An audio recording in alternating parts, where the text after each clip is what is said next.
Shalom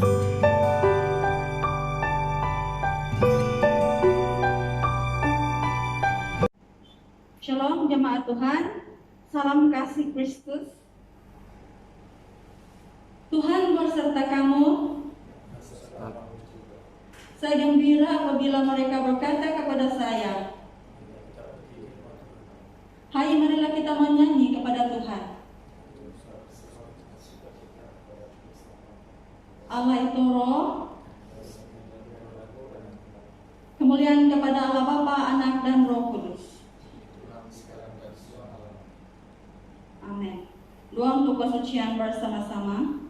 Ya Allah yang Maha Kuasa, semua hati manusia terbuka di hadapan Tuhan, semua keinginannya diketahui oleh-Mu, dan daripadamu tiada rahasia yang tersembunyi. Sucikanlah niat hati kami dengan ilham Roh Kudus-Mu, supaya kami boleh mengasihi-Mu dengan sempurna dan memuliakan nama-Mu yang kudus dengan selayaknya. Melalui Yesus Kristus Tuhan kami. Amin. Pujian Gloria bersama-sama. Kemuliaan kepada Allah di tempat yang maha tinggi, dan damai sejahtera kepada umat-Nya di bumi. Tuhan Allah Raja di syurga, Allah dan Bapa yang Maha Kuasa, kami menyembah Engkau, kami bersyukur kepadamu, kami memuji Engkau sebab kemuliaan-Mu.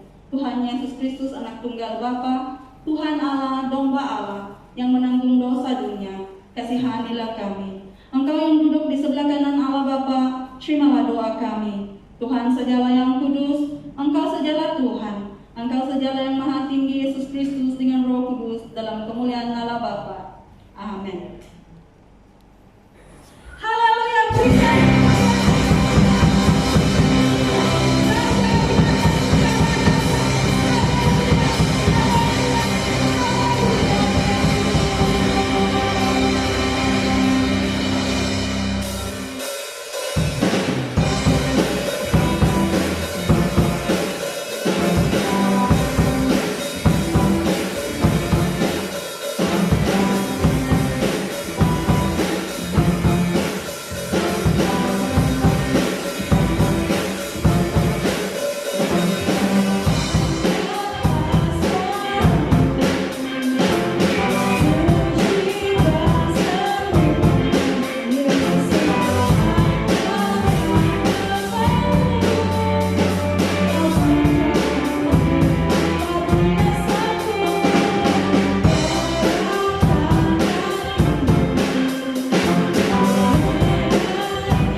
dan bersukacita dalam perjanjian-Mu, bahwa di dalam Dia semua keluarga di bumi diberkati. Berilah kami iman seperti Dia, supaya perjanjian-Mu digenapi di dalam kami, melalui Yesus Kristus Tuhan kami. Amin.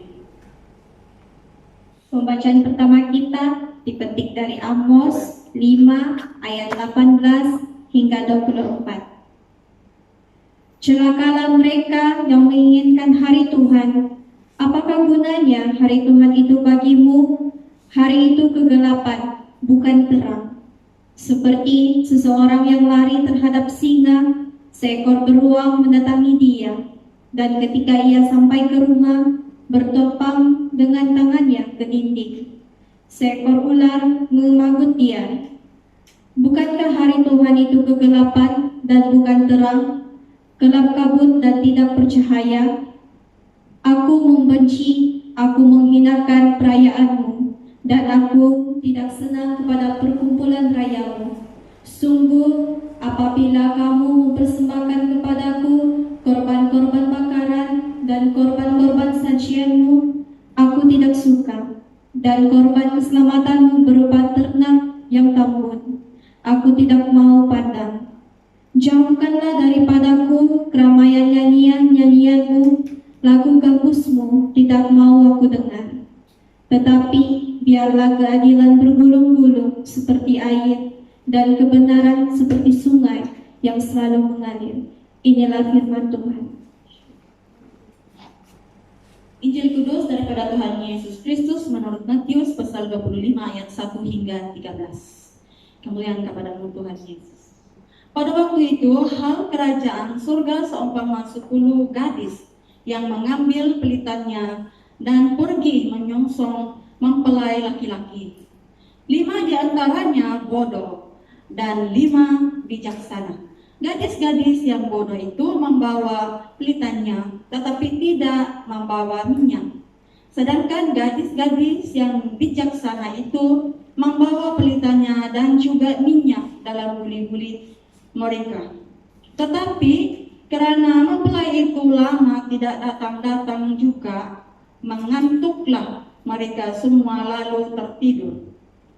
Waktu tengah malam terdengarlah suara orang berseru, "Mempelai datang, songsonglah dia."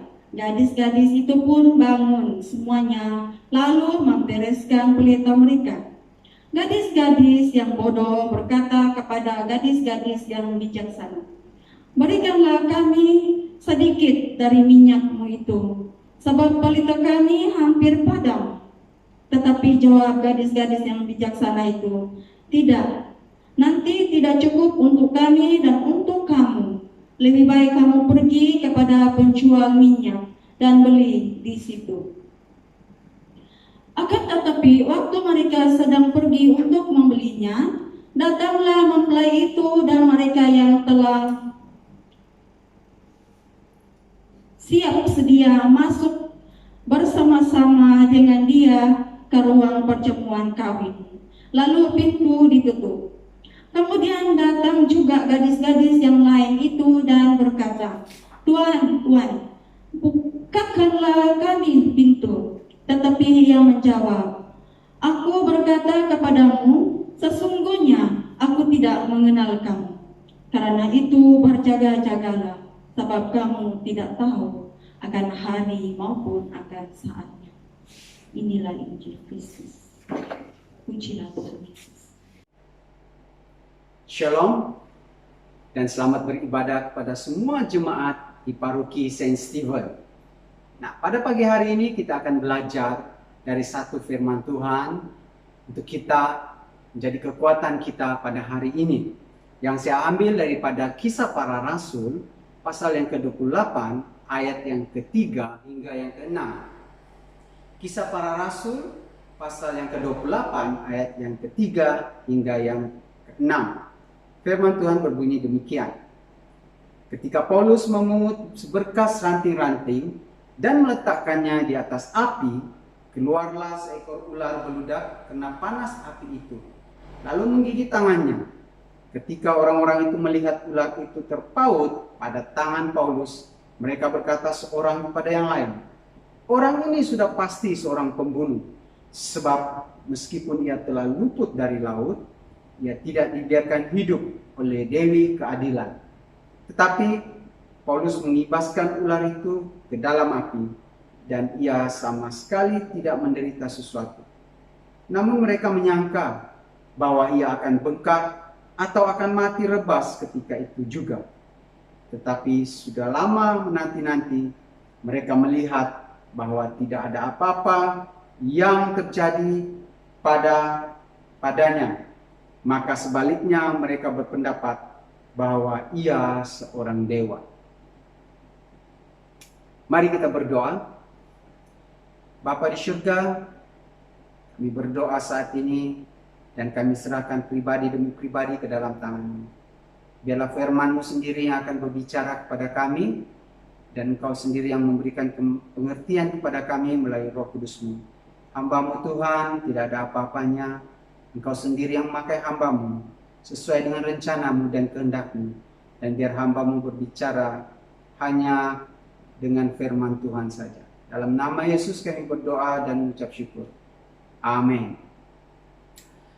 Nah, pagi hari ini saya memberikan tema pada firman Tuhan ini adalah tetap berdiri dalam Tuhan. Saudara-saudari, banyak firman Tuhan yang kita dengar dari kecil sampailah kita dewasa, kisah-kisah Alkitab, tapi kadang-kadang kita masih tidak mengerti apa yang Tuhan ingin lakukan dalam kehidupan kita melalui firman-Nya. Hari ini kita akan belajar melihat pada hamba Tuhan ini, Paulus. Paulus waktu ketika ini dia sedang pergi ke daerah-daerah lain untuk menginjil. Baru saja dia melepasi satu cobaan, yaitu lautan yang bergelora, kapal mereka dipukul badai dan hancur. Tetapi Tuhan kata tidak ada seorang pun dari mereka yang akan mati. Nah, waktu mereka selesai dari cobaan itu, mereka sampai ke satu tempat. Di pantai mereka tersadar, dan ada satu kejadian lagi melalui firman Tuhan ini yang terjadi. Nah, saudara-saudari, dari segala cerita ini, kadang-kadang kita melihat sebagai satu cerita, tetapi Tuhan ingin melakukan sesuatu melalui firman-Nya kepada kita. Nah, yang pertama saya mau kita lihat firman Tuhan ini ketika Paulus sampai ke satu pulau di mana mereka sudah terselamat dan mereka mengumpulkan ranting-ranting untuk memanaskan badan sebab mereka basah selepas karam kapal mereka dan mereka basah. Dan mereka kumpulkan ranting-ranting dan nyalakan api. Ketika Paulus sedang mengumpulkan ranting untuk diletakkan di dalam api, ayat ketiga kita lihat, ketika Paulus memungut seberkas atau sekelompok ranting-ranting dan meletakkan di atas api, tiba-tiba ada seekor ular yang menggigit. Ular ini bukan ular yang biasa, ular ini adalah ular beludak. Saya mencari tahu tentang ular ini. Ular ini adalah ular yang paling berbisa di antara ular-ular yang ada di padang gurun. Saudara-saudari, mari kita lihat yang pertama adalah Tuhan tidak menghentikan Paulus untuk digigit ular. Mari kita lihat, kadang-kadang waktu Paulus Tuhan melakukan hal yang lain selain daripada badai dan memberikan pencobaan yang baru untuk dilihat oleh kita. Nah, Paulus digigit ular, Tuhan tidak menghentikan ular itu dari menggigitan Paulus. Kadang-kadang ular yang Tuhan berikan di sini adalah kadang-kadang itu adalah masalah yang datang dalam hidup kita, yang datang untuk mengacaukan keadaan kehidupan kita, menggigit kita Sehingga kadang-kadang masalah ini membuatkan kita terkejut. Saudara-saudari, Tuhan kadang-kadang meletakkan suatu situasi supaya kita dapat mengerti, melihat himpitan hidup kita, ular yang datang ini secara tiba-tiba dalam kehidupan kita. Masalah yang datang ini dalam kehidupan kita secara tiba-tiba. Mungkin kita lagi sedang berada di atas segala kemuncak kesuksesan kehidupan kita, tapi sekali Tuhan memberikan sesuatu dan mengizinkan, kita akan terkejut. Dan masalah-masalah ini sebenarnya tidak akan menghentikan rencana Tuhan dalam kehidupan kita. Mungkin ular ini juga menghasilkan racun ya, untuk boleh membuatkan Paulus mati. Tetapi racun-racun yang ada itu juga tidak menghalang masalah-masalah, racun-racun yang ada di dalam dunia ini. Keadaan-keadaan dunia ini juga tidak akan menghentikan rencana Tuhan dalam kehidupan kita. Sebab itu Tuhan katakan, tetaplah kamu berdiri di dalam aku. Di luar dari Tuhan, pastinya racun dan gigitan ular ini akan membunuh kita. Yang kedua, mari kita belajar.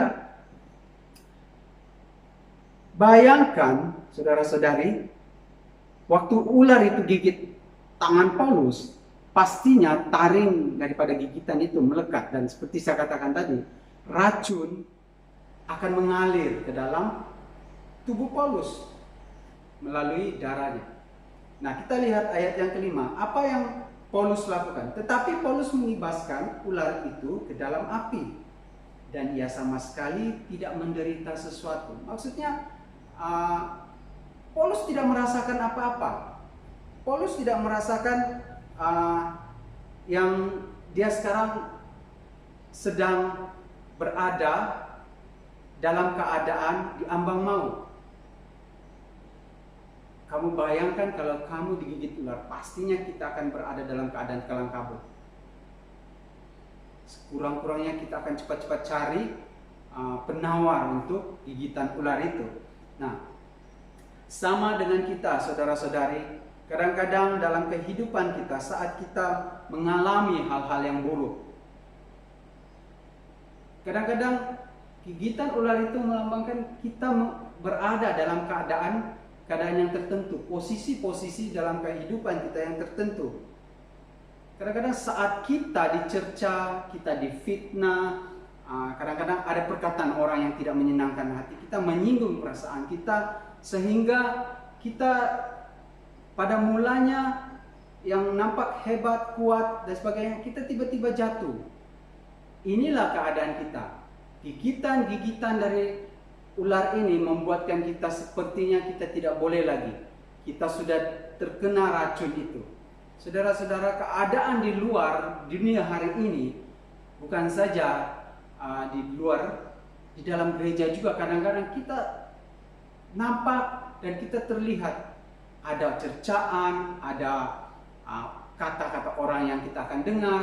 Tapi saudara-saudari, mari kita belajar. Ada orang kata, mulut orang susah untuk ditutup. Tetapi jangan bawa hati kita, jangan bawa perkataan orang dan letakkan dalam hati kita yang menjadi dendam, sehingga dendam itu boleh menghasilkan dosa. Tapi mari kita ambil secara positifnya dan kita lihat itu secara positifnya. Mungkin salah satu solusinya adalah untuk kita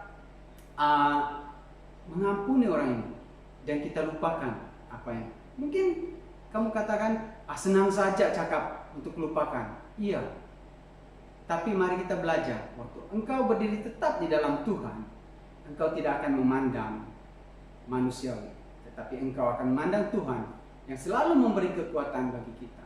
Sebab itu, waktu ular menggigit tangan Paulus mengibaskan tangannya. Saudara-saudari, saya tidak tahu kalau kita pernah digigit ular, tapi pastinya itu sangat-sangat menakutkan. Sama dengan kehidupan, sama dengan keadaan ini. Waktu kita berada di dalam keadaan-keadaan tertentu, dalam pelayanan kita, orang sering mengatakan kita, orang sering memandang kita daripada segala aspek, malah ada yang menghakimi, apalagi waktu kita berada di luar. Tapi ingat saudara-saudari, mari kita belajar, lupakan, dan mari kita lihat kepada Tuhan. Nah, yang ketiga dan yang terakhir, ini adalah kadang-kadang yang kita akan nampak. Kalau saya boleh baca dalam ayat 6b. Tetapi sesudah lama menanti-nanti, mereka melihat bahwa tidak ada apa-apa yang terjadi padanya. Maka sebaliknya mereka berpendapat bahwa ia seorang dewa. Yang ketiga adalah Paulus digigit ular di hadapan orang. Apa yang saya mau katakan dalam firman Tuhan ini adalah kadang-kadang dalam kehidupan kita, sama ada kehidupan di luar dari rohani kita ataupun di dalam pelayanan rohani kita, ada orang yang sedang memerhatikan kita. Waktu Paulus digigit, ayat ke-6 ini, dia dilihat oleh semua orang. Orang yang ikut bersama dia waktu itu, yang sudah terdampar di pantai. Dan mereka sedang menanti-nantikan apa yang akan terjadi kepada Paulus selepas dia digigit oleh ular itu. Dalam kehidupan rohani, dalam kehidupan kita, ada orang yang sedang menanti-nantikan atau ada orang yang sedang memperhatikan kita, melihat kita saat-saat untuk kita jatuh. Mereka menantikan Paulus bila dia ini bila mau mati ataupun tangannya bengkak, kata firman Tuhan. Kehidupan kita sama. Ada orang sedang menanti-nantikan, oh tidak lama lagi nih bisnisnya itu tuh hangat-hangatan, tidak lama sekejap lagi tuh. Ada Allah, tidak lama lagi hancur sudah nih keluarganya. Ada orang sedang melihat, memerhatikan atau menanti-nantikan kejatuhan orang-orang Kristen. Termasuk iblis sedang melakukan sesuatu untuk melihat kejatuhan anak-anak Tuhan. Saudara-saudari, seringkali dalam hidup kita gigitan ular itu membawa masalah. Sebab itu saudara-saudari, ketika kita berada dalam masalah, jangan kita lari, tapi kita belajar menghadapinya dan bawa itu kepada Tuhan. Karena pasti di sekeliling kita orang sedang melihat, orang sedang menanti kejatuhan kita. Saudara-saudari,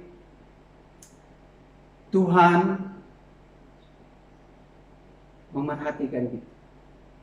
Di saat engkau melihat keluargamu mungkin sedang diambang kehancuran, tetapi Tuhan katakan, engkau akan tetap berdiri bersama keluargamu.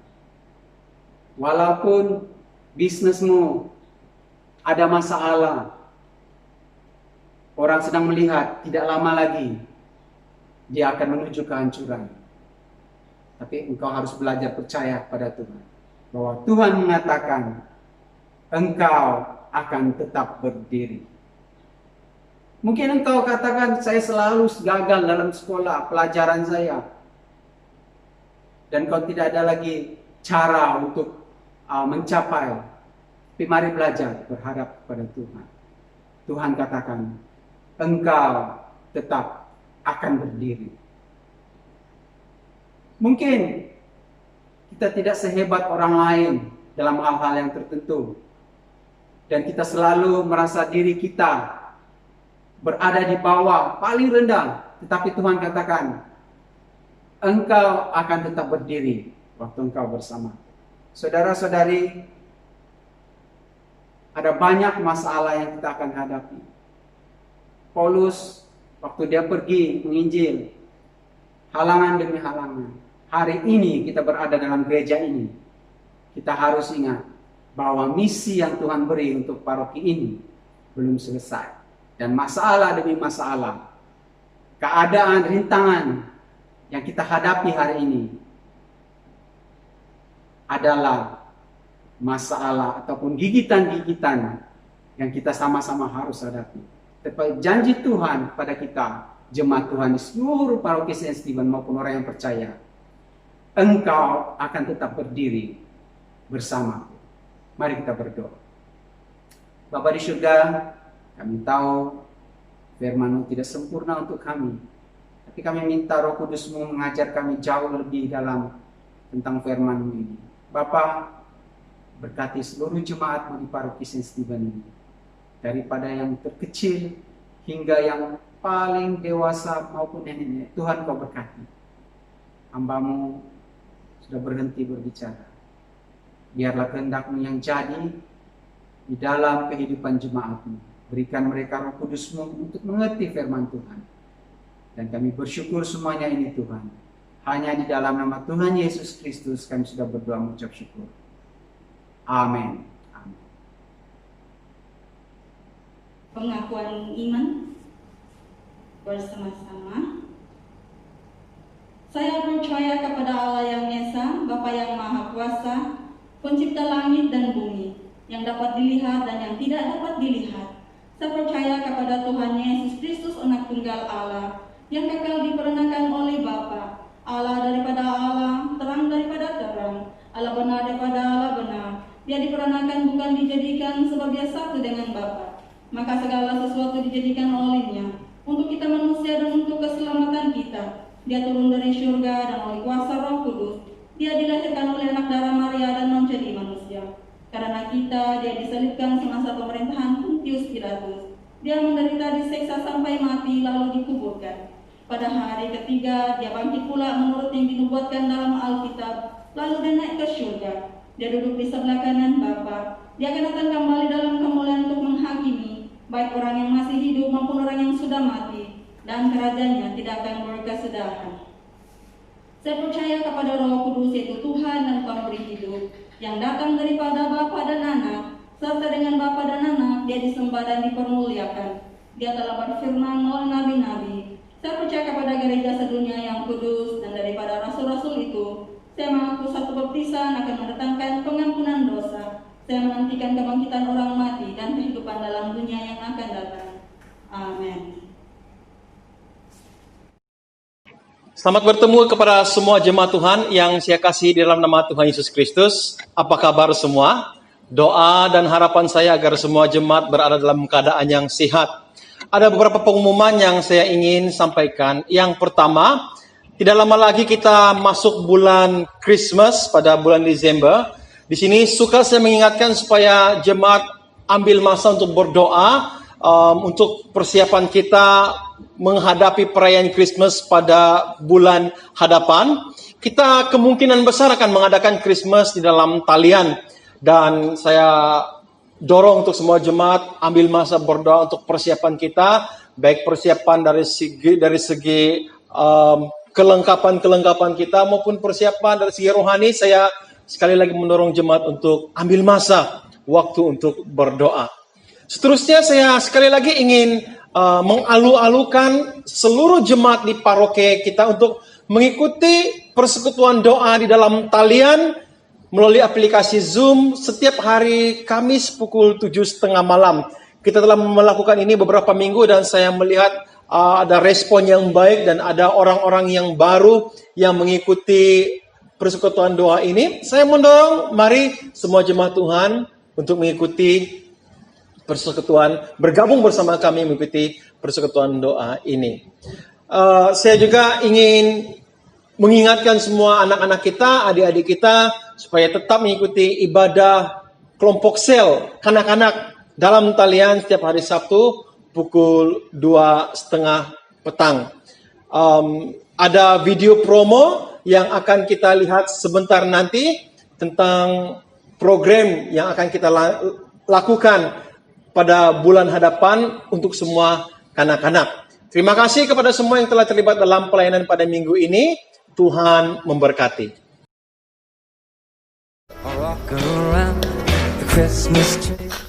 Hai adik-adik, apa kabar? Oke, kakak di sini ada satu pengumuman yang sangat penting. Apa itu ya? Nah, sel kanak-kanak atas talian menganjurkan satu pertandingan nyanyian, yaitu nyanyian lagu Christmas sel kanak-kanak atas talian yang bertemakan My Christmas Voice. Oke, di dalam pertandingan ini ada dua kategori, yaitu junior dan juga senior.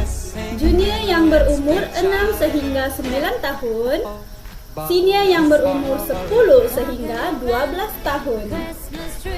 Cara-cara mengikuti pertandingan ini, yang pertama, pilih lagu Christmas kegemaran adik-adik dan rekam video nyanyian adik-adik mengikut kreativiti masing-masing.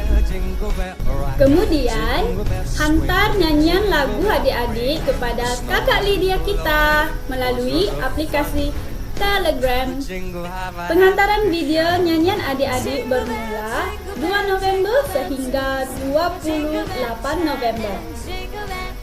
Oh ya, setiap like dan share akan membantu meningkatkan markah adik-adik. Oke, jangan lepaskan peluang. Mari sertai, come and join us. Merry Christmas, bye. Mari kita semua berdoa. Allah surgawi, Allah yang kami muliakan, Bapa, saat ini kami datang, kami persembahkan segala sesuatu yang kami ada, tubuh jiwa roh kami dalam tangan dan kekuasaan Tuhan. Terima kasih untuk penjagaan Tuhan, terima kasih untuk pemeliharaan-Mu, terima kasih untuk pengharapan yang kami miliki di dalam Engkau. Sungguh Tuhan, Kaulah kekuatan kami, Kaulah kota benteng kami, Allah perlindungan kami, tempat kami berharap. Kami persembahkan segala sesuatu yang kami ada Tuhan. Berkuasalah penuh atas kami. Dan hanya kehendak-Mu Tuhan yang akan terjadi dalam kami. Engkau yang akan menjadi sukacita kami. Saat ini Tuhan kami datang, kami mau berdoa bersama-sama untuk setiap keperluan dan permohonan kami. Kami terus berdoa khusus untuk perlindungan dan penjagaan Tuhan, untuk jemaat Tuhan di seluruh paroki.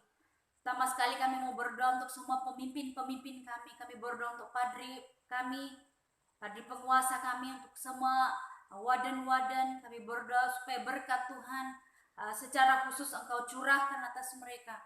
Supaya mereka terus diberikan hikmat, kebijaksanaan di dalam mengembalakan jemaat. Kami berdoa untuk semua staf, kami berdoa untuk semua pemimpin-pemimpin sel. Supaya kami akan tetap kuat, kami terus punya panggilan yang teguh di dalam Engkau. Semangat kami di dalam melayani Engkau baru setiap hari. Dan biarlah Tuhan kami akan terus dipakai Tuhan untuk menyatakan kehendak Tuhan. Dan kami berdoa Bapa supaya Engkau sendiri akan bekerja di dalam hati setiap jemaat. Supaya setiap jemaat tidak lemah tapi semakin kuat. Jemaat Tuhan akan semakin mencari Engkau di dalam apapun keadaan kami. Khususnya di dalam kami melalui pandemik ini.